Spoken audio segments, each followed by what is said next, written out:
Maybe you know about crossing over and under on the harp, but do you know how to do it smoothly and with good technique? Today I'm going to show you how to cross over and under, what not to do, and also take you through some exercises to practice it.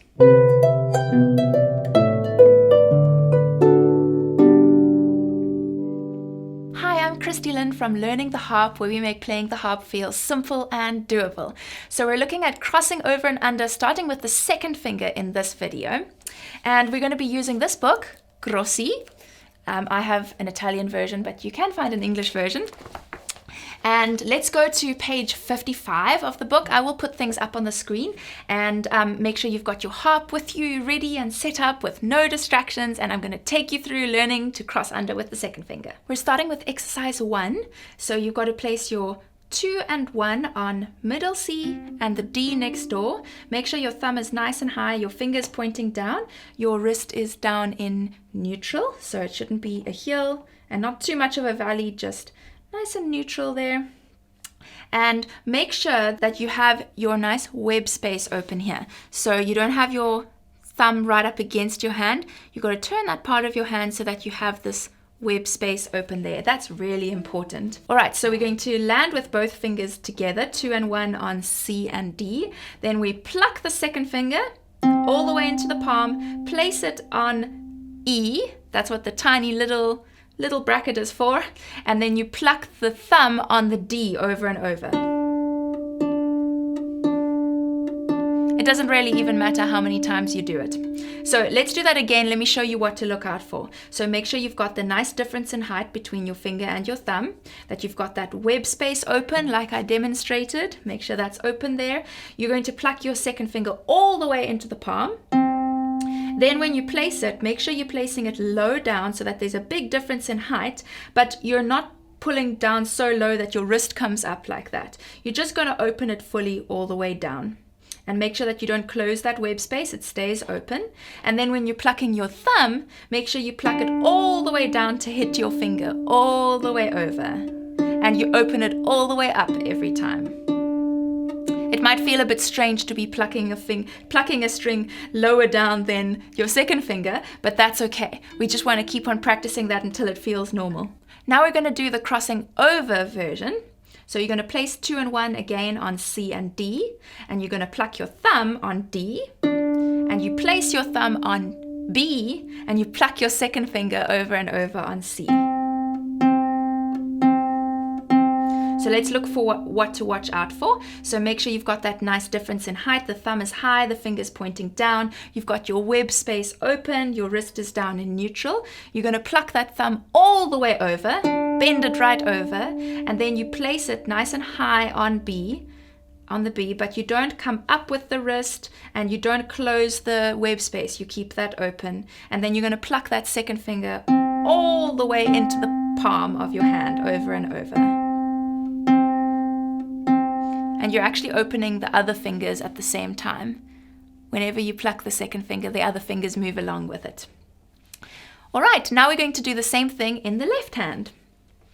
So the left hand will be an octave lower. If you have a lap harp and it's like the last note of your harp, you may want to do your left hand in the same octave, also on middle C, same as what we did with the right hand. But if you have a bigger harp like mine, then you'll do it an octave lower. So we're going to place on C and D. Again, make sure you've got the nice difference in height, and you've also got your web space. So make sure you tilt that hand away from your thumb a little bit so that you open up that web space. You don't want to be right up against it like that. And you're going to pluck your second finger into your palm, place your second finger on the E, and then you pluck your thumb over and over on that D. Making sure that as you're plucking, you're not moving the wrist up or anything like that. You're keeping it down. You've got your web space still open, and you're opening up the thumb and plucking it all the way over every time. Right, now we do the crossing over. So we place again on C and D, and you're going to pluck your thumb. Then you place your thumb on B and you pluck your second finger into your palm over and over.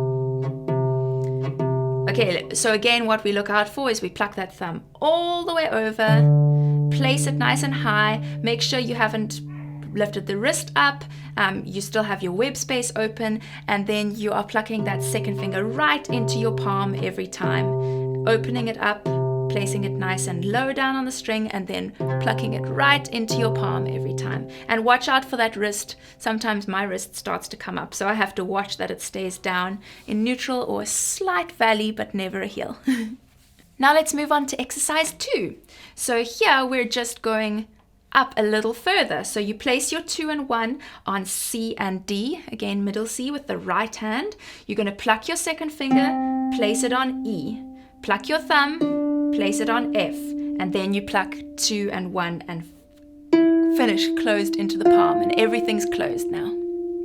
So let's try that again. Place 2 and 1 on D, C and D. You pluck your 2 all the way into your palm, place it on the E, so you open and place it. Make sure you've still got that web space and you've still got your wrist down in neutral. You pluck your thumb all the way over and place it on the F, and then you play your E and your F, and they close right into the palm and end up with a nice loose closed hand.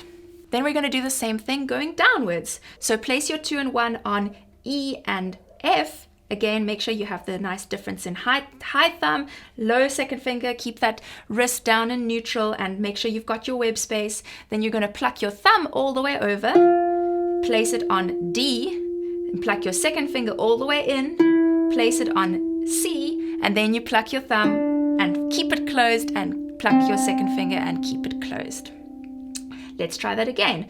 Place on E and F, 2 and 1, pluck your thumb, open it up and place, pluck your second finger, open it up and place, and then pluck your thumb all the way over and your second finger all the way over. And remember, you're watching out for the web space, the wrist down, and plucking all the way, completing every movement.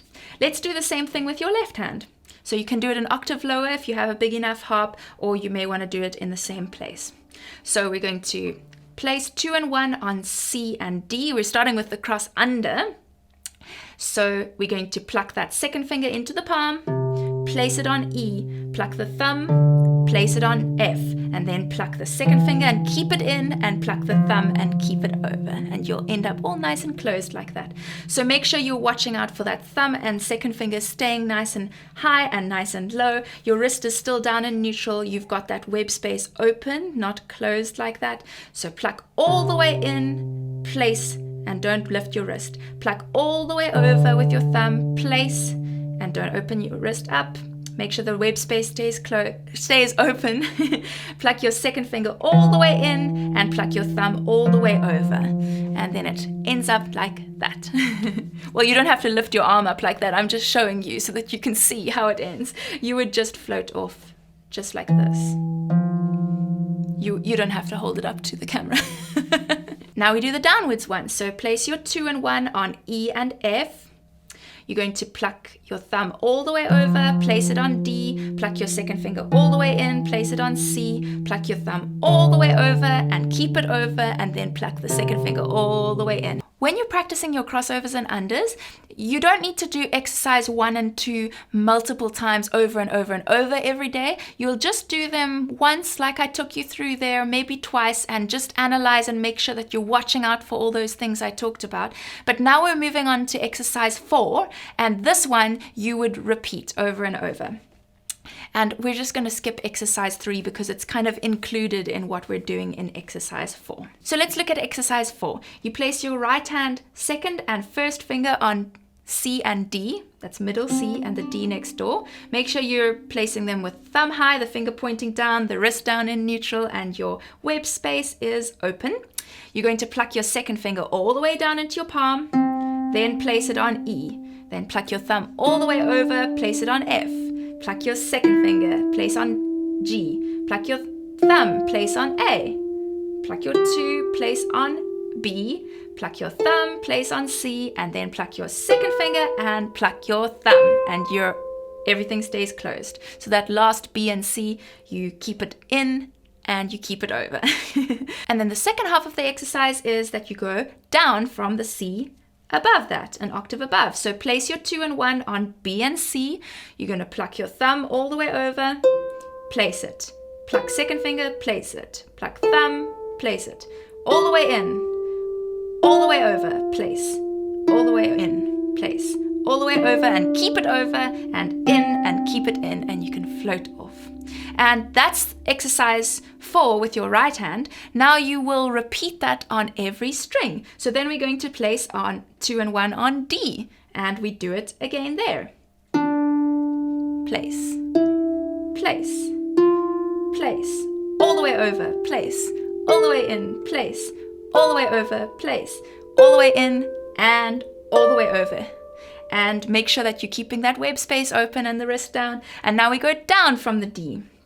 So place 2 and 1 on C and D, and we pluck the thumb all the way over, place, all the way in, place, all the way over, place, all the way in, place, all the way over, place, all the way in, place, all the way over, and keep it in. And then we would do it on the E. And you can keep on going all the way up until you do it here on this higher C, and then and down again, and then you're done. Well, down again here.